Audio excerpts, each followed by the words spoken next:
Bismillahirrahmanirrahim. En ce qui concerne la question, quels sont les antibiotiques naturels? Surtout avec l'arrivée de l'hiver, ce serait très bien d'avoir cette science et de connaître aussi les antibiotiques naturels. Alors, parmi les antibiotiques naturels, vous avez donc la plante l'échinacée. L'échinacée est un antibiotique naturel.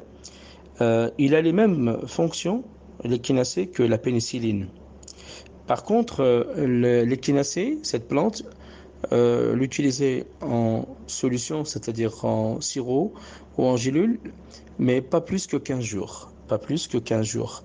Car il existe une matière importante qui est justement matière qui est antibiotique, c'est échinacocide. Hein, les fonctions qu'il y a, les principes actifs qu'il y a dans l'échinacée permettent justement d'agir comme agit la pénicilline.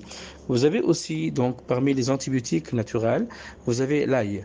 Parmi les antibiotiques naturels, vous avez bien sûr l'ail. Il agit fortement avec la lysine, bien sûr. Et surtout, qu'est-ce qui est vraiment important dans l'ail, c'est l'alinase. Alinase. Donc l'alinase qui est important aussi. Aussi, si vous voulez utiliser un antibiotique, vous pouvez le prendre directement, frais, en gousse, ou prendre en gélule aussi. Ou le prendre en gélule pendant une durée d'une semaine. Pendant une durée d'une semaine pour lutter contre la grippe, tout ce qui est, tous les problèmes de bactéries et autres. Vous avez aussi donc un antibiotique naturel qui est aussi très très efficace. Nous avons cité donc les probiotiques. Et les probiotiques aussi sont des antibiotiques naturels, comme par exemple l'acidophilus. L'acidophilus, parmi les enzymes qui sont importants pour lutter contre les bactéries et les virus et autres, donc vous avez comme antibiotique important l'acidophilus. L'acidophilus qui est aussi important et un antibiotique important. Vous avez aussi, comme a été cité dans les hadiths, as-sabbar, l'aloe vera. L'aloe vera est aussi un antibiotique naturel. Est un antibiotique naturel car il y a dans l'aloe vera des polysaccharides, des polysaccharides. Aussi, il s'utilise de plusieurs formes, l'aloe vera. Vous avez aussi en antibiotique naturel aussi qui est très très efficace, donc la graine de nigel. La graine de nigel est un antibiotique aussi naturel. Vous pouvez l'utiliser sur plusieurs formes, en gélule pour une durée d'une semaine, faire une cure de 6 jours, à raison de 2 à 3 gélules par jour pendant 6 jours, ou utiliser directement la graine de nigel en huile ou en graines. Parmi les antibiotiques aussi naturels, vous avez aussi l'oignon. L'oignon agit comme agit la pénicilline. L'oignon agit comme agit la pénicilline. Elle a même, si vous l'utilisez bien sûr, l'oignon avec l'ail, ce serait beaucoup plus efficace. L'oignon avec l'ail est mélangé avec al-habbat al-sauda, ça donnera des bons résultats justement pour vos problèmes.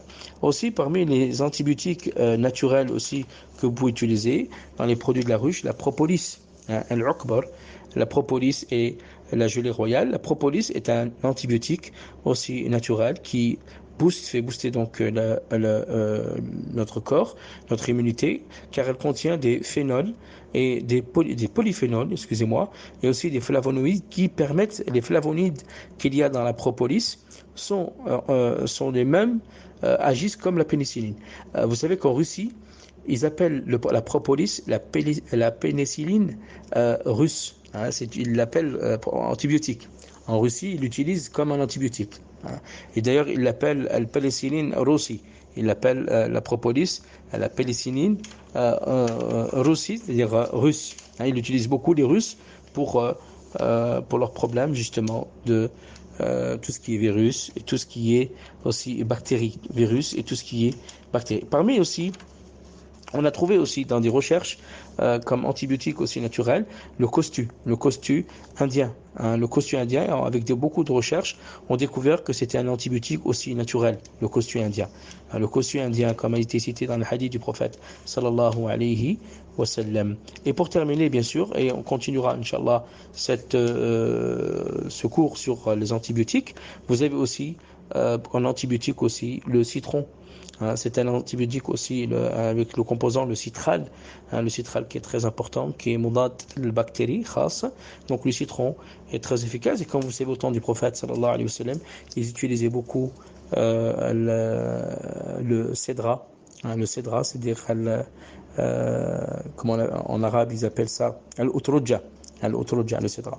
Et bien sûr, nous continuerons, Inch'Allah. Donc ça, c'est la première partie des antibiotiques naturels. Nous continuerons, Inch'Allah, dans la première partie. Donc on fera la deuxième partie des antibiotiques naturels, Inch'Allah.